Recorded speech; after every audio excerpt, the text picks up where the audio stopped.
Hello, I'm Barbara Lee Diamondstein for American Architecture Now. Our guests today are Denise Scott Brown and Robert Venturi. Robert Venturi and John Rausch have been business partners for more than 18 years, along with Denise Scott Brown, who joined the Philadelphia-based architecture firm 3 years later. About the same time, Robert Venturi and Denise Scott Brown extended their collaboration, becoming marriage partners as well. Their theories launched the postmodernist movement. That was in the late 1960s. Today, their work and their fresh ideas, using architectural forms from many different periods and giving them new meaning, have made them leaders in contemporary architecture. It's a very special pleasure to welcome you both. Why don't we start with you, Bob? You recently commented that your rather complex message has to be simplified. What is your complex message, and what is it that we have misinterpreted? It is hard to simplify it, and that makes for difficulties. It means it's hard to teach, it's hard to explain, it's hard for journalists to write about it. But I think one way to condense it is to refer to the titles of the two books we wrote. One is called Complexity and Contradiction in Architecture, and the other is called Learning from Las Vegas. One can say that book number one was dealing essentially with architectural form, and the book on Las Vegas was really not about Las Vegas, but about architectural symbolism. And essentially, I think what we were trying to say is, at this time,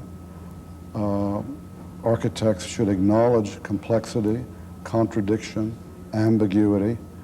At about the time that we were thinking of the fact that architecture could be more complex and could relate to ambiguity in life, we were very influenced by certain social scientists who began to criticize the architecture of urban renewal in America and to point out that these beautiful high-rise cities growing in the centers of our cities, reminiscent of the social housing in Europe, were in fact not housing the poor in America, and that the beautiful utopian vision was becoming a nightmare for the poor who were removed to make room for these urban renewal areas, and that architects' vision was in a way helping the coercion. I was born in Zambia. I think I acquired an African xenophobia that it was easy to transfer into an American xenophobia. A feeling that we must look at the roots of our own culture right where we are and be inspired by that. Both of you bring pluralistic cultures, rich lives, and very eclectic sensibilities to your work. How does that affect your practice of architecture? It makes it very exciting. I think it means that we're not doctrinaire, that we say that we do not have a kind of ideology that we are trying to impose on anybody who will take it. Recently, in a conversation with Philip Johnson, he talked about the book that helped create the movement away from the simple austerity of modern architecture. The book is Complexity and Contradiction, and you, of course, are its author. The book was published in 1966 and is described as the single most important book on the subject since Le Corbusier's Tour de New Architecture. Well, did you ever imagine what its impact would be?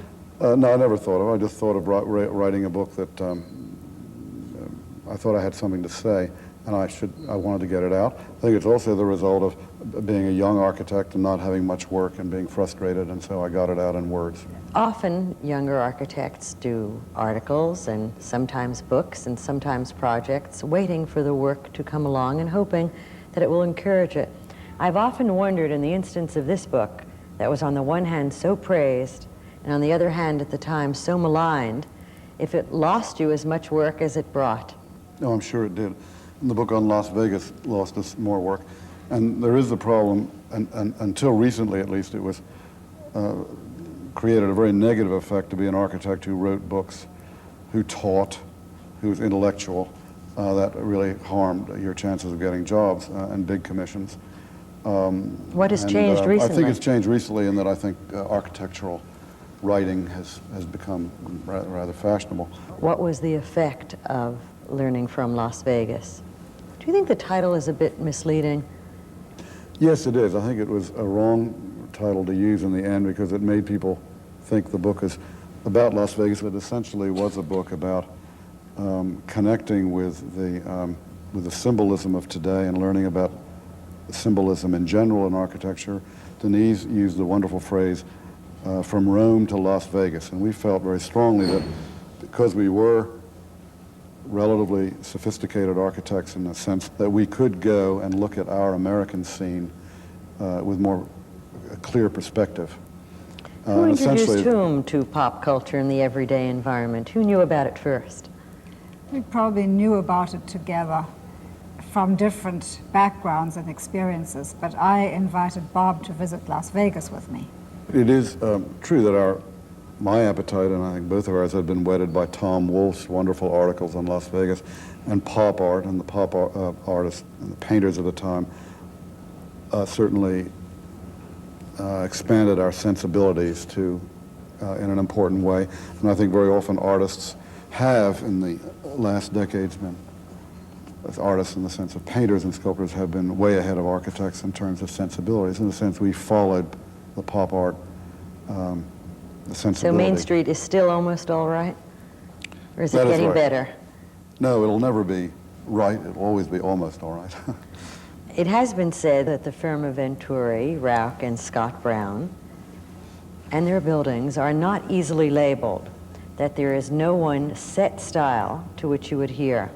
Working with the client strongly affects what the building will be like, and so does the context, the environmental context, enormously so. Yet out of all that, there come common themes and common developments. There's always a strong influence of Palladio in what we do. And then you could say that many of the houses that Bob has designed are Palladio in the front and Alto and Le Corbusier behind. As well as Marianne. And also Marianne at the very back. You've spoken about the role of the ugly and ordinary building in the landscape. Obviously, you don't intend to make ugly and ordinary buildings. That idea is obviously, too, full of paradoxes. It sounds simple and it's complex. It is paradoxical. Basically, if everyone is striving to be revolutionary, you will be really revolutionary if you try to be ordinary.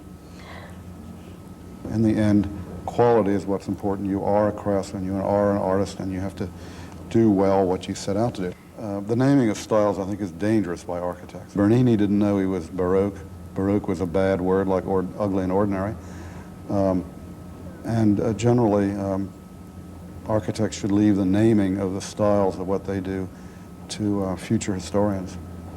Who is the ideal client? Do they exist? I think that we have a client profile. I have a theory that clients choose architects just like themselves. And so therefore, perhaps for us, the ideal client is someone very like us. And that could be very different kinds of people. They may be a president of a college or a head of an urban renewal agency. They could be in the private or the public sector. Or it could be a poet building a house, which was one of our best clients.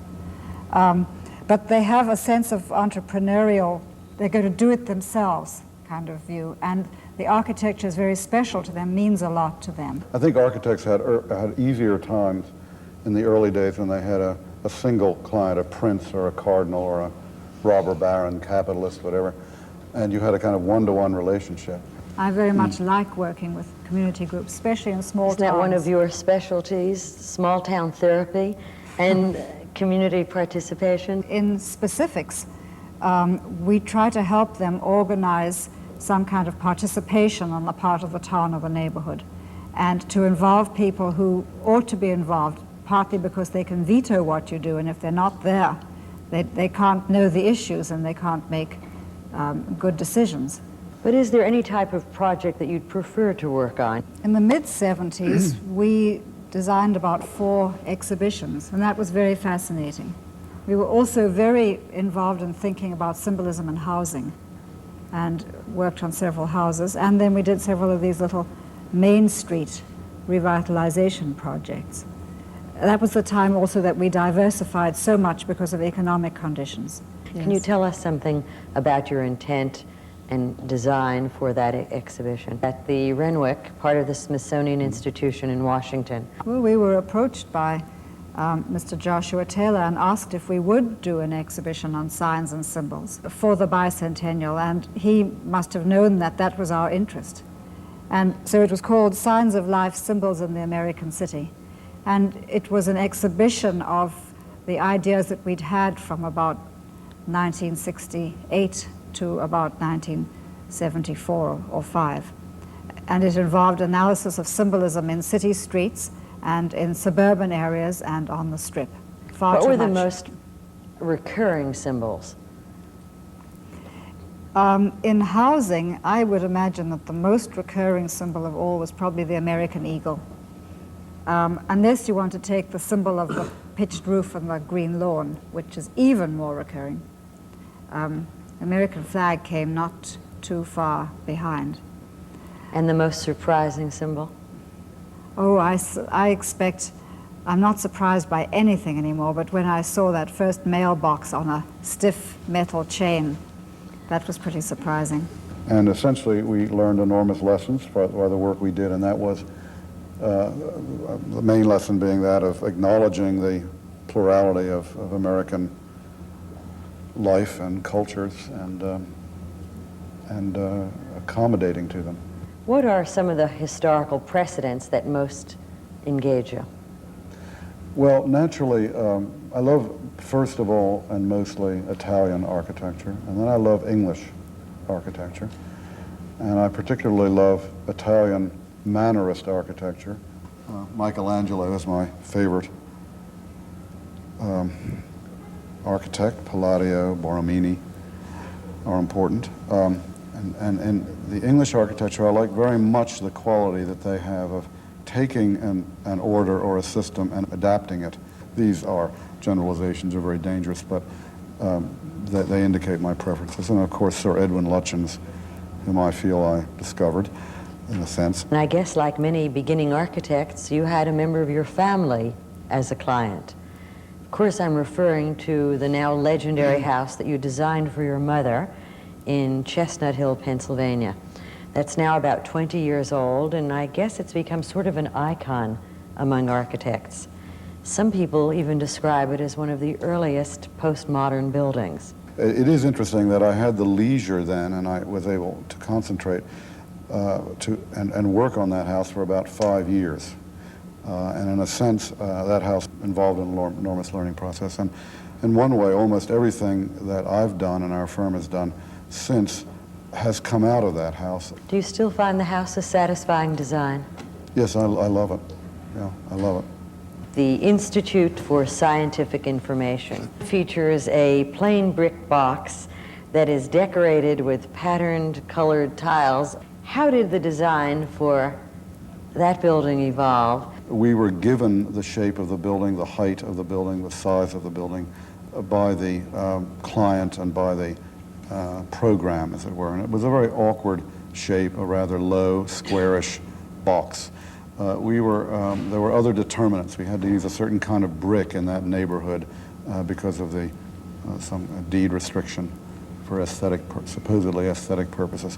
We also had an extremely low budget. We said all we can do is cannot get our effects by structural or dramatic spatial gymnastics, which are expensive. And we said, okay, our job is to put ornament on it. We used the ornament to invoke a kind of contradiction. In one sense, the body of the building was highly conventional, highly ordinary, although we very carefully considered the proportions. And then we juxtaposed on that a highly independent ornamental pattern. You managed to give it to them in something like 11 months. How did you do that? And how does the building work? We pride ourselves on being practical as well as arty. It was a great strain, but we worked hard and efficiently to do it. The choice of Venturi, Rauch, and Scott Brown for New York's Westway project was something of a surprise. particularly considering your vehement objections to large-scale urban renewal projects in cities like Miami. Will Westway ever be built? We were invited by a collaborator, we would have to call him because he's not been a client, and someone who felt that we had it in us to produce a new scale of civic architecture and civic urbanism suitable for that area for today. Most of your work in the past has reflected a view of the city as a slowly developing mixture of the old and the new with scale that is suitable to human scale, to people. Is Westway a departure from that? If you were to have a park on Manhattan, at that point you would need a strong engineering piece of it. You're not talking about an estate upriver on the Hudson somewhere occupied by 10 people. So at one level, urban scale calls for something heavy and tough. Now, the other thing is you take certain decisions now and other decisions will be made 10 years from now. That, again, is a real urban issue. The decision about the overall configuration must be made now. Westway needs to have, on one level, an urban scale, a region, a national scale, on another level, a local scale, and a changing scale. And these two go together, and that's typical of all cities. If the docks are no longer there and the railroads are no longer there, just very simply, why not have a beautiful urban amenity that hopefully would be comparable to Central Park? Given the state of urban economics, what will urban design look like 10 years from now? I think we've learned to value what we have in urbanism, and this is a great achievement. Are you neo-preservationists? I'm certainly a preservationist. You're a balanced preservationist. There has been the trend in the United States where, 10 years ago, so to speak, tear it down for the sake of progress or for the sake of urban renewal. And that was an extreme that was wrong. And sometimes today, I think we are involved in the other extreme, where there is a kind of fanatical, sometimes a fanatical historical preservationism that does not connect with inevitable evolution that happens. And there has to be a balance. And again, I think you find that in most good old cities. How socially relevant is the architecture of the 1980s? I run into more comment which says, oh, that was an old hang-up of the 1960s, and therefore social concern is dismissed. And I find myself saying there has to be a way for us to be socially concerned in the 1980s. And my feeling is that that pendulum, which has swung so far away from social concern, will indubitably swing back again. What is it in the act of drawing that helps further the architect's plans? Your hand kind of tells you what to do. You let it work itself. And those are the best moments. For me, I learn a lot from drawing while designing. A lot of other architects could use models or photography or other means, and I don't think there's any one way. What buildings of the last 20 years do you think reflect the best in architecture as you see it? That is very difficult to ask an architect, because in the end he really likes his own buildings the most. The architects of this century, whom I love the most, are certainly Alvar Aalto. I think I've learned the most from Louis Kahn, Le Corbusier, Lutyens.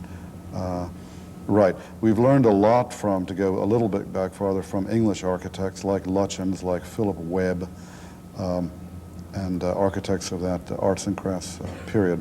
Which of your own buildings do you think will be best remembered? I don't know. I like them all, almost all equally.